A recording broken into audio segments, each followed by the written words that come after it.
ഇത്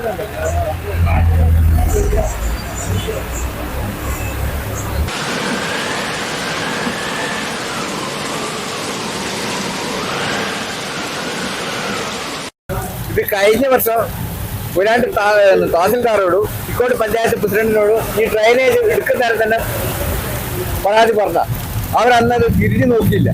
അതിന്റെ അനുഭവമാണ് ഇപ്പം കാണുന്നത്.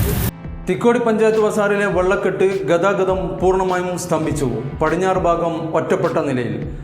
സമീപത്ത് വില്ലേജ് ഓഫീസും കടകൾ അടക്കം വെള്ളം കയറി നിശ്ചലമായി. പരിഹാരം ആവശ്യപ്പെട്ടുകൊണ്ട് കോൺഗ്രസ് സത്യാഗ്രഹം ആരംഭിച്ചു.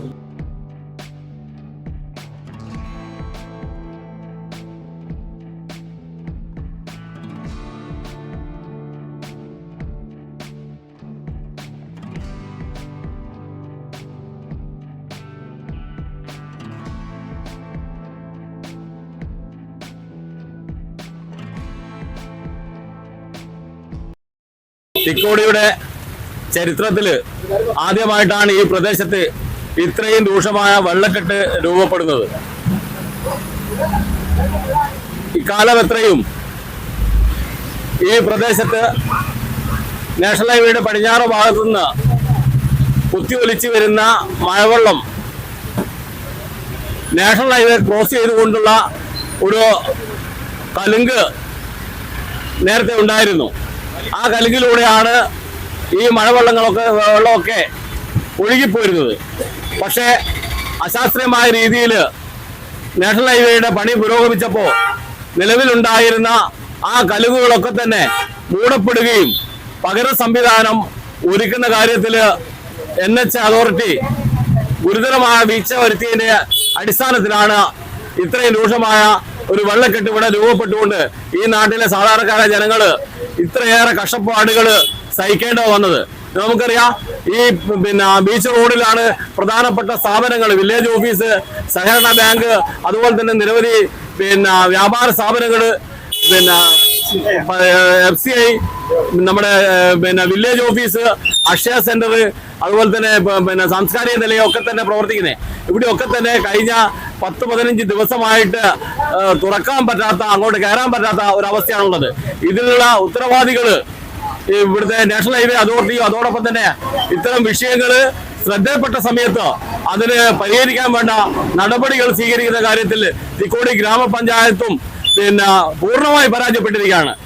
മെമ്പർമാരെന്ന നിലയിൽ ഒരു മാസം മുമ്പ് തന്നെ ഗ്രാമപഞ്ചായത്ത് ഭരണസമിതി യോഗത്തിൽ ഈ വിഷയത്തിന്റെ ഗൗരവം ഉൾക്കൊണ്ടുകൊണ്ട് ആ വിഷയങ്ങളൊക്കെ തന്നെ അവതരിപ്പിച്ചെങ്കിലും അതിനെ ഗൗരവത്തിലെടുത്തുകൊണ്ട് ഈ പ്രശ്നം പരിഹരിക്കാനുള്ള ഒരു നടപടിയും ഒരു ഇടപെടലും പഞ്ചായത്തിന്റെ ഭാഗത്തുണ്ടായിട്ടില്ല. അതുകൊണ്ടാണ് ജനങ്ങൾ ഇത്രയും വലിയ ദുരിതം അനുഭവിക്കേണ്ടി വന്നത്. ഇതിനെതിരായിക്കൊണ്ട് ഈ പ്രദേശത്തുള്ള മുഴുവൻ ജനങ്ങളും കക്ഷി രാഷ്ട്രീയത്തിന് അതീതമായി കടുത്ത പ്രതിഷേധത്തിലാണ്. ആ പ്രതിഷേധത്തോടൊപ്പം പങ്കുചേരുകയാണ് തിക്കോടിയിലെ കോൺഗ്രസ് പ്രവർത്തകര്. ഈ വെള്ളക്കെട്ടിന് ശാശ്വതമായ പരിഹാരം കണ്ടിട്ട് മാത്രമേ ഞങ്ങൾ ഈ സമരത്തിൽ നിന്ന് പിന്മാറുകയുള്ളൂ എന്ന് മണ്ഡലം കോൺഗ്രസ് കമ്മിറ്റി പ്രഖ്യാപിച്ചിരിക്കുകയാണ്. അതിന്റെ ഭാഗമായിട്ടാണ് അനിശ്ചിതകാല റിലേ സത്യാഗ്രഹത്തിന് ഇന്നിവിടെ തുടക്കം കുറിക്കുന്നത്. കുറേ ദിവസങ്ങളായി ഈ പ്രദേശവാസികൾ അനുഭവിക്കുന്ന വലിയ ഒരു പ്രയാസം കണ്ടുകൊണ്ടാണ് ഈ ദേശീയപാതയുടെ നിർമ്മാണ പ്രവൃത്തിയുമായി തികച്ചും അശാസ്ത്രീയമായ നിർമ്മാണ പ്രവൃത്തി മൂലമാണ് ഇത്തരം ഒരു ദുരവസ്ഥ നാട്ടുകാർക്ക് ഉണ്ടായിരിക്കുന്നത്. ഈ 1.5 മാസമായി നിരവധി ഓഫീസുകൾ നാഷണൽ ഹൈവേയുടെയും അതുപോലെ തന്നെ ഈ ഒരു ഉപകരാർ കമ്പനിയായ റഗാർഡ് ഉൾപ്പെടെയുള്ള അധികാരികളെ ഞങ്ങൾ സമീപിച്ചിട്ടുണ്ട്. അപ്പോൾ അവരുടെ ഭാഗത്ത് നിന്നൊട്ടും തന്നെ ഒരു സഹായകരമല്ലാത്ത നിലപാടാണ് അധികാരികൾ കൈക്കൊള്ളുന്നത്. അതിൻ്റെ അടിസ്ഥാനത്തിലാണ് ഇത്തരത്തിലുള്ള ഒരു അനിശ്ചിതകാല റിലേ സമരവുമായി മണ്ഡലം കോൺഗ്രസ് കമ്മിറ്റി മുന്നോട്ട് വന്നിരിക്കുന്നത്. നേരത്തെ കോടി പഞ്ചായത്തിലെ 4ഓളം വാർഡുകൾ, 100 കണക്കിന് വീടുകൾ, 1000 ആളുകളും താമസിക്കുന്ന ഒരു പ്രദേശം തികച്ചും ഒറ്റപ്പെട്ട് കിടക്കുന്ന ഒരവസ്ഥയിലാണ്.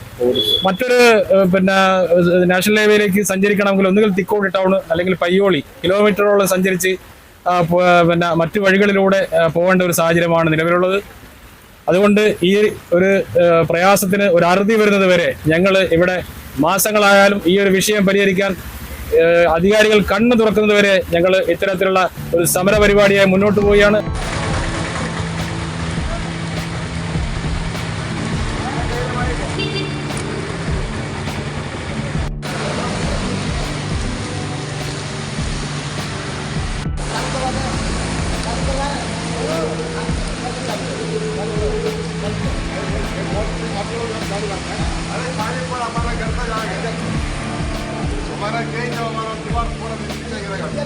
സംഭവം ഇവിടെ ഉണ്ടായ വെള്ളക്കെട്ട് വരാൻ കാരണം ഇവിടെ നളനി ഗോപാലന്റെ പീഡിയന്റെ അടുത്ത് ഒരു ഊതുകാലുണ്ടായിരുന്നു. അത് ഇവര് പണിയെടുക്കുന്ന അത് അടച്ചു കഴിഞ്ഞ് അതിന്റെ ആകെയുള്ള പ്രശ്നമാണ് ഇത്. എഫ്സിയിലെ വെള്ളം പണ്ട് ഇവിടെ അതിൻ്റെ മുന്നിൽ കൂടെ ഡ്രൈനേജ് ഉണ്ടാണ് കിഴക്കോട്ടേക്ക് പോയാൽ അത് കംപ്ലീറ്റ് അടച്ചു കഴിഞ്ഞ്. അതുകൊണ്ടാണ് അവിടുത്തെയുള്ള ഒരു 50 ഏക്കറോളമുള്ള സ്ഥലത്തുള്ള വെള്ളം തീർത്തും വരുന്നത് ഈ സ്ഥലത്താണ്. അതുകൊണ്ടാണ് ഇത്രയും വെള്ളപ്പൊക്കം ഉണ്ടാകാൻ. ഇതിനൊരു പരിഹാരം ഉണ്ടായില്ല. പരിഹാരം ഉണ്ടാകണമെങ്കിൽ ഡ്രൈനേജ് രണ്ടും വേണം. വേറെ ഒരു പരിഹാരം ചെയ്യാൻ